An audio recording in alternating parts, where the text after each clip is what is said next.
ತಗೊಳಲ್ಲ. ನನ್ನ ಬೆಂಬಲಿಗರ ಸಭೆಯನ್ನು ಕರಿಬೇಕು, ಕರೆದಾದ್ಮೇಲೆ ನಾನು ನಿರ್ಣಯವನ್ನು ತಗೊಳೋದಕ್ಕೆ ಸಾಧ್ಯ ಅಂತೇಳಿ ಅಲ್ಲಿ ಮಾಧ್ಯಮಗಳ ಒಂದು ಮೂಲಕ ಮಾತನ್ನು ಹೇಳಿದ್ದೆ. ಅದಾದ ನಂತರ ಇವತ್ತು ಕರೆದಂಥ ತುರ್ತಾಗಿ ಕರೆದಿರುವಂಥ ಈ ಸಭೆ, ಇನ್ನು ಹಲವಾರು ಪ್ರಮುಖರು, ಹಲವಾರು ಹಿರಿಯರು ಈ ಸಭೆಗೆ ಆಗಮಿಸಬೇಕಾಗಿತ್ತು. ಕೆಲವರು ಕುತಂತ್ರವನ್ನ ಮಾಡಿ ಕೆಲವರನ್ನ ಸಭೆಗೆ ಬರೋದಕ್ಕೆ ಬಿಟ್ಟಿಲ್ಲ. ಸಭೆ ಕ್ಯಾನ್ಸಲ್ ಆಗಿದೆ ಅನ್ನುವಂಥದ್ದನ್ನ ಸಂದೇಶವನ್ನ ರವಾನಿಸಿದ್ದಾರೆ. ಕೆಲವರು ಬೇರೆ ಬೇರೆ ಕುತಂತ್ರಗಳಿಂದ ಈಗ ಸಾಕಷ್ಟು ಜನ ಬರಬೇಕಾದರೂ ಇವತ್ತು ಈ ಸಭೆಗೆ ಬರೋದಕ್ಕೆ ಸಾಧ್ಯ ಆಗಲಿಲ್ಲ. ಅದನ್ನು ಮೊದಲನೇದಾಗಿ ತಿಳಿಸ್ತಾ, ಈ ಒಂದು ಸಭೆಯಲ್ಲಿ ಉಪಸ್ಥಿತಿರುವಂಥ ಎಲ್ಲ ನಮ್ಮ ಹಿರಿಯರು, ಹೆಸರು ತೋರೋದಕ್ಕೆ ಮತ್ತು ಲೇಟ್ ಆಗುತ್ತೆ, ನಮ್ಮ ಕಿತ್ತೂರಿಂದ ಇದು ಮುಗಿಬೇಕು ಅಂತ ಹೇಳಿ ನಾವು ಅನ್ಕೋತೀವಿ, ಆದ್ರೆ ಮುಗಿಸ್ತಾ ಇಲ್ಲ ಎಲ್ಲೂ ಕೂಡ.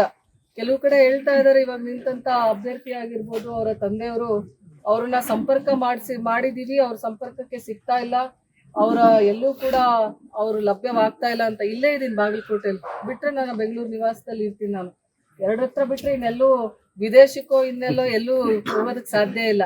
ಇವತ್ತು ಮನ್ಸು ಮಾಡಿದ್ರೆ ಭೇಟಿ ಆಗ್ಲೇಬೇಕಪ್ಪ ಅಂದ್ರೆ ಬಂದು ಭೇಟಿ ಆಗ್ತಿದ್ರಿ. ಹೆಸರು ಅನೌನ್ಸ್ ಆಗಿ 15 ದಿನ ಆಯ್ತು ಇವತ್ತಿಗೆ. 15 ದಿನ ಆದ್ರೂ ಕೂಡ ಇವತ್ತು ಸಾಕಷ್ಟು ಜನ ನಾವು ಬೇರೆ ಬೇರೆ ಅಭ್ಯರ್ಥಿಗಳನ್ನ ನೋಡಿದೀವಿ, ಆಕಾಂಕ್ಷಿಗಳು ಸಾಕಷ್ಟು ಜನ ಇದ್ರು ಕೂಡ ಇವತ್ತು ಹೆಸರು ಒಬ್ರದ್ದು ಅನೌನ್ಸ್ ಆದ್ಮೇಲೆ ಇಲ್ಲಿ ಆಕಾಂಕ್ಷಿನೇ ಅಲ್ಲ ಅವರು. ಮೊದಲನೇ ಮಾತು, ಬೇರೆ ಬೇರೆ ನಾವು 11 ಜನ ಅಪ್ಲಿಕೇಶನ್ ಅನ್ನ ಕೊಟ್ಟಿದ್ವಿ, ಅದರಲ್ಲಿ 4 ಜನದ್ದು ಹೆಸರನ್ನ ಇಲ್ಲಿ ಮಾನ್ಯ DCC ಅಧ್ಯಕ್ಷರು ಫೈನಲ್ ಮಾಡಿ ಸ್ಟೇಟಿಗೆ ಕಳಿಸಿದ್ದು. ಸ್ಟೇಟಲ್ಲಿ ಸ್ಕ್ರೀನಿಂಗ್ ಕಮಿಟಿಯಲ್ಲಿ ಆದಂತ ಇದು ಅವಘಡ ಅಂತ ಹೇಳೋದಕ್ಕೆ ಬಯಸ್ತೀನಿ. ಸ್ಟೇಟಲ್ಲಿ ಇವತ್ತು ಸ್ಕ್ರೀನಿಂಗ್ ಕಮಿಟಿಯಲ್ಲಿ ಇಲ್ಲದ ಹೆಸರನ್ನ ಸೇರಿಸಿ ಇವತ್ತು ಹೈಕಮಾಂಡ್ಗೆ ಕಳಿಸಿದ್ರು. ಇದು ಇವತ್ತು ಆದಂತ ಘಟನೆ. ಇವತ್ತು ಅಭ್ಯರ್ಥಿ ಅವರ ಆಕಾಂಕ್ಷಿನೇ ಅಲ್ಲದಂತವ್ರನ್ನ ಅಭ್ಯರ್ಥಿಯಾಗಿ ಪರ ಜಿಲ್ಲೆಯವ್ರನ್ನ ಇಲ್ಲಿ ಘೋಷಣೆ ಮಾಡಿದಂಥದ್ದು ಮೊದಲನೇ ಅಸ್ತಿತ್ವವನ್ನ ಇವತ್ತು ಉಳಿಸ್ಕೋಬೇಕಾದಂತ ಸಂದರ್ಭ ನಮಗೆ ಬಂದು ಒದಗಿದೆ.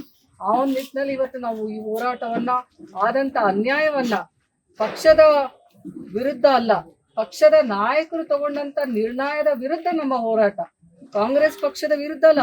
ಕಾಂಗ್ರೆಸ್ ಪಕ್ಷ ನಾವೆಲ್ಲರೂ ಸೇರಿ ಕಟ್ಟಿದೀವಿ, ಸಾಕಷ್ಟು ಶ್ರಮವನ್ನ ಪಟ್ಟಿದೀವಿ.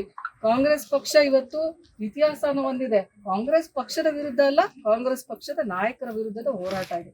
ಇವತ್ತು ಯಾರು ನಾವು ಶಾಸಕರನ್ನ ನಾವು ದುಡಿದು, ನಾನು ವಿಧಾನಸಭಾ ಎಲೆಕ್ಷನ್ ಅಲ್ಲಿ ದುಡಿದು ಅವರನ್ನ ಶಾಸಕರನ್ನಾಗಿ ಮಾಡಿದ್ವಿ. ಇವತ್ತು ಬಹಳಷ್ಟು ನನ್ನ ಕಾಂಟ್ರಿಬ್ಯೂಷನ್ ಇದೆ MLA ಎಲೆಕ್ಷನ್ ಅಲ್ಲಿ. ಇವತ್ತು ಬಹಳ ಪರಿಶ್ರಮದಿಂದ ಮಹಿಳಾ ಮತದಾರರನ್ನ ಇವತ್ತು ಮನವೊಲಿಸಿ ಮತವನ್ನ ಮಾಡೋದ್ರಲ್ಲಿ ಸಾಕಷ್ಟು ಪರಿಶ್ರಮವನ್ನ ಪಟ್ಟಿದ್ವಿ. ಆದ್ರೆ ಮಾನ್ಯ ಮುಖ್ಯಮಂತ್ರಿಗಳು ಹಾಗೂ ಮಾನ್ಯ ಉಪಮುಖ್ಯಮಂತ್ರಿಗಳು ನಿಮ್ಮ ಹೆಸರೇ ಹೇಳಿಲ್ಲ, ನಿಮ್ಮ ಶಾಸಕರುಗಳು ಅಂತ ಹೇಳಿದ್ರು. ಇದು ಬಹಳ ನೋವಾದ ಸಂಗತಿ. ಇವತ್ತು ಇದು ನಾನು ಮೊದಲನೇದಾಗಿ ಅನ್ಯಾಯದ ವಿರುದ್ಧ ಪ್ರತಿಭಟನೆ ಮಾಡುವಂಥದ್ದು. ಪದೇ ಪದೇ ನಾನು ಉತ್ತರ ಕೇಳ್ತಾನೆ ಇದ್ದೀನಿ, ಯಾಕೆ ನನ್ನ ಹೆಸರು ನಮೂದಿಸ್ತಿಲ್ಲ ಅಂತ. ನಾನು ಶಾಸಕರುಗಳಿಗೆ ನಾನು ಮಾಡಿರುವಂತದರ ಅನ್ಯಾಯ ಏನ್ ಅನ್ಯಾಯ ಮಾಡಿದೆ? ಅವ್ರ ವಿಧಾನಸಭಾ ಎಲೆಕ್ಷನ್ ಅಲ್ಲಿ ನಾನು ಅವರ ಪರವಾಗಿ ನಾನು ಪ್ರಚಾರ ಮಾಡಿದ ತಪ್ಪ? ಇವತ್ತು ಅವ್ರು ಹೇಳಿದಂತ ಎಲ್ಲಾ ಹಿರಿಯರು ಹೇಳಿದಂತ ಮಾತುಗಳನ್ನ ಕೇಳಿದಂತ ತಪ್ಪ? ನಿಮ್ ಜಿಲ್ಲಾ ಪಂಚಾಯತಿ ಅಧ್ಯಕ್ಷ ಅವಧಿ 2.5 ವರ್ಷ ಅಷ್ಟೇ ಸಾಕು, ರಾಜೀನಾಮೆ ನೀಡಮ್ಮ ಅಂದಾಗ ನಾನು ರಾಜೀನಾಮೆ ನೀಡಿದ ತಪ್ಪ? ಇವತ್ತು ಪಕ್ಷದ ಪರವಾಗಿ ಇದ್ದಿದ್ದೆ ನನ್ನ ತಪ್ಪ ಅಂತ ನಾನು ಕೇಳೋದಕ್ಕೆ ಬಯಸ್ತೀನಿ. ನಾನು ಕೇಳಿದ ಒಂದೇ ಪ್ರಶ್ನೆ, ಯಾಕೆ ನನ್ನ ವಿಷಯದಲ್ಲಿ ಈ ಅನ್ಯಾಯ ಆಗಿದ್ದು? ಇವತ್ತು ಮಾನ್ಯ ಶಾಸಕರುಗಳು ಈ ಒಂದು ಎಲ್ಲೂ ನಿನ್ನ ಹೆಸರು ಹೇಳಿಲ್ಲ, ಅದಕ್ಕೆ ನಾವು ಟಿಕೆಟ್ ಕೊಡೋದಕ್ಕಾಗಲಿಲ್ಲ ಅಂತ ಮಾನ್ಯ ಮುಖ್ಯಮಂತ್ರಿಗಳು ಹೇಳ್ತಾರೆ. ಇವತ್ತು ಮಾನ್ಯ ಶಾಸಕರುಗಳು ನಾವು ಹೇಳಿದ್ವಿ, ಅವ್ರು ಕೊಟ್ಟಿಲ್ಲ ಅಂತ ಹೇಳ್ತಾರೆ. ನನಗೆ ಒಂದೇ ಉತ್ತರ ಬೇಕಾಗಿರೋದು, ಯಾಕೆ ನನ್ನ ಹೆಸರು ಇವತ್ತು ಬರಲಿಲ್ಲ? ಇವತ್ತು ಪಕ್ಷಕ್ಕೋಸ್ಕರ 5 ವರ್ಷ ದುಡಿದು ಪಕ್ಷ ಸಂಘಟನೆ ಮಾಡಿ, ಮಕ್ಕಳನ್ನ ಬಿಟ್ಟು ಹಗಲು ರಾತ್ರಿ ಕೆಲಸವನ್ನ ಮಾಡಿ ಪಕ್ಷ ಸಂಘಟನೆಯಲ್ಲಿ ಎಲ್ಲಾದ್ರೂ ಮುಂಚೂಣಿಯಲ್ಲಿ ಇದ್ದು ಒಬ್ಬ ಗಂಡು ಮಕ್ಕಳಿಗೆ ನಾವು ಮೀರಿಸಿ ಕೆಲಸ ಮಾಡಿದ್ದೀನಿ. ನಾನು ರಾತ್ರಿ 1 ಗಂಟೆ 2 ಗಂಟೆವರೆಗೂ ಓಡಾಡಿದಂಥ ಮಹಿಳೆ ನಾನು. ಇವತ್ತು ಎಲ್ಲವನ್ನ ಇವತ್ತು ಎಷ್ಟೋ ಸರಿ ಊಟವನ್ನ ತ್ಯಜಿಸಿದ್ದೀನಿ, ನಿದ್ದೆ ಸರಿಯಾಗಿಲ್ಲ, 4 ಗಂಟೆಗೆ 2 ಗಂಟೆಗೆ ಮನೆಯನ್ನ ಮುಟ್ಟಿದ್ದೀನಿ. ಇಂಥ ಒಂದು ಸಂದರ್ಭದಲ್ಲಿ ಇಷ್ಟೆಲ್ಲ ಸಂಘಟನೆ ಮಾಡಿ 5 ವರ್ಷ ದುಡ್ದಾಗ ಒಬ್ಬ ಹೆಣ್ಮಗಳಿಗೆ ಅನ್ಯಾಯ ಆದಾಗ ಅವಳು ಕೇಳೋದು ಸಹಜ. ಇವತ್ತು ನ್ಯಾಯ ಕೊಡಿ ಅಂತೇಳಿ ಕೋವಿಡ್ ಅಂತ ಸಂದರ್ಭದಲ್ಲಿ, ಫ್ಲಡ್ ಅಂತ ಸಂದರ್ಭದಲ್ಲಿ, ಹಲವಾರು ಸಂದರ್ಭಗಳಲ್ಲಿ ನನ್ನ ದುಡ್ಡಿಂದ ನಾನೆಲ್ಲೋ ಸಾಲ ಸೂಲ ಮಾಡಿ, ನನ್ನೆಲ್ಲ ಒಡವೆಗಳನ್ನ ಮಾರಿ, ನಾನೇನೋ ಮಾಡಿ ನನ್ನ ಜನರನ್ನ, ನಂಬಿದಂಥವ್ರನ್ನ ನಾನು ಕಾಪಾಡುವಂತ ಕೆಲಸ ಮಾಡಿದ್ದೀನಿ. ಯಾವತ್ತೋ ನಾನು ಅಧಿಕಾರದ ಆಸೆಗೋ ದುಡ್ಡಿನ ಆಸೆಗೋ ನಾನು ಮಾರೋಗಳಾಗಿದ್ರೆ ಎಂದೋ ಅಧಿಕಾರ ಪಡೆದು ಬಿಡ್ತಿದ್ದೆ. ಇಷ್ಟು ನಾನು ಹೋರಾಟ ಇದಕ್ಕೆ ಬೇಕು ಅಂತೇಳಿ ನಾನು ಮಾಡೋದಕ್ಕೆ ಸಾಧ್ಯ ಆಗ್ತಿರ್ಲಿಲ್ಲ. ಯಾವತ್ತೂ ಕೂಡ ವೀಣಾ ಕಾಶ್ಯಪ್ನವ್ರು ಜಿಲ್ಲಾ ಪಂಚಾಯತಿ ಅಧ್ಯಕ್ಷ ಇದ್ದಾಗೂ ಸ್ವಾಭಿಮಾನಿ, ಇಂದೂ ಕೂಡ ಸ್ವಾಭಿಮಾನಿ, ಮುಂದೂ ಕೂಡ ಸ್ವಾಭಿಮಾನಿ ಆಗೇ ಇರ್ತೀನಿ ಅಂತ ಹೇಳೋದಕ್ಕೆ ಬಯಸ್ತೀನಿ. ಇವತ್ತು ನನ್ನ ಜಿಲ್ಲೆಯ ಜನರಿಗೆ ಸ್ವಾಭಿಮಾನಕ್ಕೆ ಧಕ್ಕೆ ಬಂದಿದೆ. ಆ ಸ್ವಾಭಿಮಾನದ ಧಕ್ಕೆಗೆ ನೀವು ಒಂದು ಪರಿಹಾರ ಕಂಡುಕೊಂಡ್ರೆ ನಮ್ದೇನು ಅಭ್ಯಂತರ ಇಲ್ಲ. ಆದ್ರೆ ಇವತ್ತು ನಮ್ಮ ಜಿಲ್ಲೆಯ ಜನರು ಏನು ನಿರೀಕ್ಷೆಯನ್ನ ಇಟ್ಕೊಂಡಿದ್ರು, ಸಾವಿರಾರು ಜಿಲ್ಲೆಯ ಜನರು ಇವತ್ತೇನು ನಮಗೆ ಆಶ್ರಯನ ಆಗ್ತಾರೆ ಅಂತ ಅನ್ಕೊಂಡಿದ್ರು, ಆ ಆಶ್ರಯ ನಾನು ಆಗೋದಕ್ಕೆ ಸಾಧ್ಯ ಆಗಲಿಲ್ಲ. ಆ ಒಂದು ನಿಟ್ಟಿನಲ್ಲಿ ಇವತ್ತು ಮೌನವಾಗಿ ಉಳಿದಿದ್ದೀನಿ. ಇವತ್ತು ಎಲ್ಲೋ ಒಂದು ಯಾರೋ ಒಂದು ನಾಯಕರುಗಳು ಮಾಡುವಂತ ಒಂದು ತಪ್ಪು ನಿರ್ಧಾರಕ್ಕೆ ಇಡೀ ಜಿಲ್ಲೆ ಇವತ್ತು ಬಲಿಯಾಗಿದೆ ಅಂತ ಹೇಳೋದಕ್ಕೆ ಬಯಸ್ತೀನಿ. ತಪ್ಪು ನಿರ್ಧಾರಕ್ಕೆ ಇವತ್ತು ಇಡೀ ಜಿಲ್ಲೆ ಬಲಿಯಾಗಿದೆ. ಯಾರಿಗೂ ಕೂಡ ಇವತ್ತು ಚುನಾವಣೆ ಮಾಡುವಂತ ಹುಮ್ಮಸ್ಸಿಲ್ಲ, ಯಾರು ಕೂಡ ಹೋಗ್ತಾ ಇಲ್ಲ. ನೀವು ಬಂದರೆ ನಾನು ಚುನಾವಣೆಗೆ ಹೋಗ್ತೀವಿ ಅಂತ ಹೇಳ್ತಾ ಇದ್ದಾರೆ. ನನಗೆ ನನ್ನ ಸ್ವಾಭಿಮಾನವನ್ನು ಬಿಟ್ಟು ನಾನು ಚುನಾವಣೆಗೆ ಹೋಗುವಂತ ನನಗೆ ಮನಸ್ಥಿತಿ ಇಲ್ಲ. ಅದಕ್ಕೆ ನಾನು ತಟಸ್ಥರಾಗಿದ್ದೀನಿ.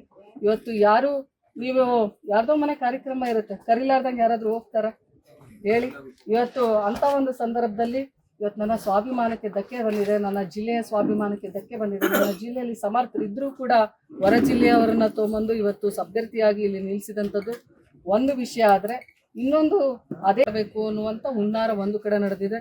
ಇವತ್ತು ವಿಶೇಷವಾಗಿ ಪಂಚಮಸಾಲಿ ಹೋರಾಟದಲ್ಲಿ, ಟುಬೆಯ ಹೋರಾಟದಲ್ಲಾಗಿರ್ಬೋದು, ಪಂಚಮಸಾಲಿ ಸಮುದಾಯಕ್ಕೆ ಅನ್ಯಾಯ ಆದಾಗ ಆಗಿರ್ಬೋದು, ಅವ್ರ ಕಷ್ಟ ಸುಖದಲ್ಲಿ ಯಾರಾದರೂ ಆಗಿದ್ರೆ ಅದು ನಮ್ಮ ಕುಟುಂಬ, ಕಾಶ್ಯಪ್ನವ್ರ ಕುಟುಂಬ ಅಂತೇಳಿ ಭಾಳ ಧೈರ್ಯದಿಂದ ಹೇಳೋದಕ್ಕೆ ಬಯಸ್ತೀವಿ. ಬಂದರೆ ಇಂಥ ಒಂದು ಸಮುದಾಯದ ವಿಷಯಕ್ಕೆ ಬಂದಾಗೂ ಕೂಡ ನಾವು ಅರ್ಹರಿದ್ರೂ ಕೂಡ, ಇವತ್ತು ಮಹಿಳಾ ಅಭ್ಯರ್ಥಿ ಅಂತ ಬಂದಾಗೂ ಕೂಡ ಅರ್ಹರಿದ್ರೂ ಕೂಡ, ಇವತ್ತು ಜಿಲ್ಲೆಯಲ್ಲಿ ಸಮರ್ಪಕವಾಗಿ ಓಡಾಡಿ ಯಾರಾದರೂ ಕೆಲಸ ಮಾಡಿದ್ರೆ ಅದರೊಳಗೂ ಅರ್ಹರಿದ್ರೂ ಕೂಡ ಇವತ್ತು ಹೊರ ಜಿಲ್ಲೆಯವರನ್ನ ತಂದು ನಿಲ್ಲಿಸುವಂಥ ಕೆಲಸ ಮಾಡಿದ್ದಾರೆ.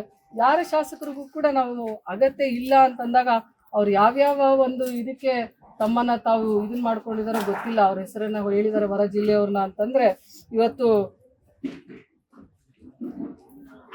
ಅವರು ಎಲ್ಲರೂ ಸಾಕಷ್ಟು ನಿರೀಕ್ಷೆಯಿಂದ ನಾವೇನ್ ಮಾಡ್ತೀವಿ ಅನ್ನೋ ಒಂದು ನಿರ್ಣಯದ ನಿರೀಕ್ಷೆಯಲ್ಲಿ ತಾವೆಲ್ಲ ಇದ್ದಿದ್ರಿಂದ ಮುಂದೆ ರಂಜಾನ್ ಮತ್ತೆ ಯುಗಾದಿ ಬರುವ ಕಾರಣ ಇವತ್ತು ತುರ್ತಾಗಿ ಸಭೆಯನ್ನ ಕರೆದ್ವಿ. ಹಲವಾರು ವಿಚಾರಗಳನ್ನ ನೀವೆಲ್ಲ ತಿಳಿಸಿದ್ದೀರಾ. ಇನ್ನ ಹಲವಾರು ಜನ ಗುರು ಬರಬೇಕಾಗಿತ್ತು. ಅವ್ರಿಗೂ ಕೂಡ ಇಲ್ಲಿರುವಂಥ ಎಲ್ಲ ಗುರು ಹಿರಿಯರಿಗೂ ತಾಯಂದ್ರಿಗೂ ಬಂದಂಥ ಎಲ್ಲ ನನ್ನ ಸ್ವಾಭಿಮಾನಿ ಬಂಧು ಮಿತ್ರರಿಗೂ, ಯುವಕ ಮಿತ್ರರಿಗೂ, ಪತ್ರಿಕಾ ಮಾಧ್ಯಮದವ್ರಿಗೂ, ಎಲೆಕ್ಟ್ರಾನಿಕ್ ಮೀಡಿಯಾದವ್ರಿಗೂ, ಎಲ್ಲ ಮತಕ್ಷೇತ್ರದಿಂದ ಆಗಮಿಸಿದ್ದಾರೆ. ಇವತ್ತು 8 ಮತಕ್ಷೇತ್ರದಿಂದ ಇದ್ದಾವೆ. ಆ ಗೊಂದಲಕ್ಕೆ ತೆರೆ ಹೇಳುವಂಥ ಕೆಲಸ ಮಾಡೋಣ. ನೀವೆಲ್ಲರೂ ಕೂಡ ನಿಮ್ಮ ನಿರ್ಣಯವನ್ನ ಯುಗಾದಿ ಒಳಗಡೆ ತಿಳಿಸುವಂತ ಕೆಲಸ ಮಾಡ್ರಿ. ಯುಗಾದಿಯ ನಂತರ ನಮಗೆ ಹೊಸ ವರ್ಷ, ಹಿಂದೂಗಳಿಗೆ ಹೊಸ ವರ್ಷ ಹೊಸತನ ತರಲಿ ಅಂತೇಳಿ ನಾವು ಭಾವಿಸ್ತೀವಿ. ಆ ಹೊಸತು ನಿಮ್ಮಿಂದ ಆಗಲಿ ಅಂತೇಳಿ ನಾನು ಭಾವಿಸ್ತಾ ನನ್ನ ಮಾತುಗಳಿಗೆ ವಿರಾಮ ಹೇಳ್ತೀವಿ. ಬಂದಂತ ಎಲ್ಲ ನಾಯಕರಿಗೂ, ಗುರುಹಿರಿಯರಿಗೂ. If you like this video, ಬೇಗ ಲೈಕ್ ಮಾಡಿ, ಕಾಮೆಂಟ್ ಮಾಡಿ, ಶೇರ್ ಮಾಡಿ ಹಾಗೂ ಯೋಯೋ ಟಿವಿ ಕನ್ನಡವನ್ನು ಸಬ್ಸ್ಕ್ರೈಬ್ ಮಾಡಿ.